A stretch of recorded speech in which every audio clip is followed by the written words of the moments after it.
નમસ્કાર। આપના માધ્યમથી દાહોદના નગરજનોને જણાવવામાં આવે છે કે તારીખ 7/12/2025 થી તારીખ 12/12/2025 હું ફરી એક વખત આપ નગરજનોને યાદ કરાવું છું। તારીખ 7/12/2025 થી તારીખ 12/12/2025 સુધી દાહોદ નગરના પાણીના પ્રશ્નને પૂર્ણ કરવા માટે અમે દાહોદ નગરપાલિકા દ્વારા 5 દિવસનો પાણીનો કાપ લેવા જઈ રહ્યા છે। વિશેષ કરીને ગોદી રોડ જે ટોટલ કડાણા આધારિત યોજના પર નિર્ભર કરે છે, સાથે સાથે સિટી વિસ્તાર તેને પણ તકલીફ પડશે। આ કાર્યવાહી પૂરી થઈ ગયા પછી દાહોદ નગરના પાણીનો પ્રશ્ન લગભગ પૂર્ણ થઈ જશે અને બહુ સારી સુવિધા, બહુ પ્રેશરથી પાણી આવશે।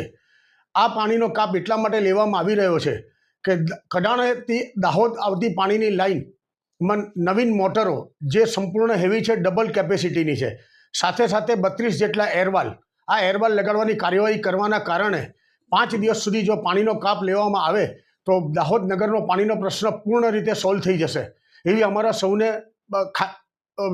વિશ્વાસ છે। સાથે સાથે અમે આ બાબતમાં શું કરવા જઈ રહ્યા છે તેની ટેકનિકલ માહિતી કાર્યપાલક ઇજનેરશ્રી આપને જણાવશે। અમે શું કાર્યવાહી કરવા જઈ રહ્યા છે।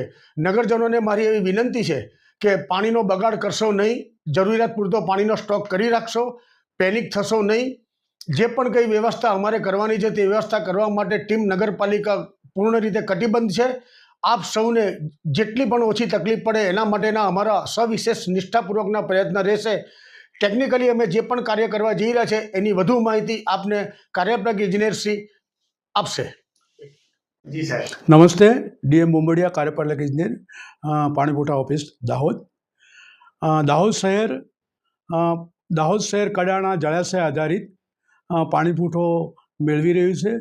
આ દાહોદ શહેરને અત્યારે પીવાના પાણીની જે 100 લીટરથી 140 લીટર પ્રમાણે જે પાણી આપવાનું થાય છે એ પ્રમાણે ઘણી વખત વીજ ફોલ્ટ કે લીકેજ કે બીજા કોઈ ટેકનિકલ પ્રોબ્લેમને લીધે પાણીના જથ્થામાં અવારનવાર ઘટાડો નોંધવામાં આવેલ છે।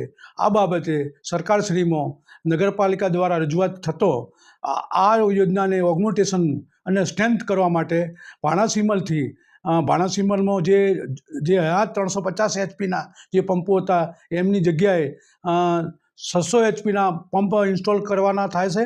પછી કુડા અને હાપ્પા જે 2 પમ્પિંગ સ્ટેશન છે ત્યાં પણ જૂના પંપની જગ્યાએ નવા પંપો અમે ઇન્સ્ટોલ કરી રહ્યા છીએ। અને આ લાઇન ઉપર ભાણાસીમલથી લગાવીને દાહોદ સુધી 85 કિલોમીટર છે, જેનો ડાયામીટર છે 813થી 711 MS પાઇપલાઇન નાખવામાં આવેલ છે। એના ઉપર ઘણા એરવાલ બી લગાડવામાં આવેલ જે એર રિલીઝ થઈ શકે છે। એ એરવાલ રિપ્લેસ કરવાની પણ કામગીરી છે, પમ્પિંગ મશીનરી બેસાડવાની કામગીરી છે। આ કામગીરી મિનિમમ 5 દિવસની અંદર પૂરી કરવાની અમારા વિભાગની પૂરેપૂરી કોશિશ છે। ગ્રામજનોને મારી નમ્ર વિનંતી છે અને શહેરીજનોને મારી નમ્ર વિનંતી છે કે આ સમય દરમિયાન આપ સૌ પીવાના પાણીનો કરકસરથી અને સ્ટોરેજ કરી રાખો અને 5 દિવસમાં આ સ્ટોરેજ કરીને કરકસરપૂર્વક પાણીનો ઉપયોગ કરો તેવી આપ સૌને મારી નમ્ર વિનંતી છે। Thank you.